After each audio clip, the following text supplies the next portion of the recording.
मुंबईच्या बाबतीतली एक महत्त्वाची घडामोड नुकतीच समोर आली आहे। मुंबईमध्ये 4 नवी पोलीस ठाणी उभी केली जाणार आहेत। मुंबईतली वाढती लोकसंख्या, वाढता गुन्हेगारीचा दर पाहता ही अत्यंत महत्त्वाची घटना आहे। दाट लोकवस्तीच्या नुसार जुन्या पोलीस ठाण्याच्या मर्यादेचं विभाजन करण्यात आलेलं आहे आणि यानुसार मुंबईमध्ये 2 नवे झोन आणि 3 ACP विभाग मंजूर झाले आहेत।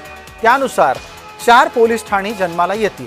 याच्याबाबतचा अधिक तपशील आता आपण थेट पाहणार आहोत। भांडूप आणि पार्कसाइड पोलीस ठाण्याचं विभाजन करण्यात आलंय।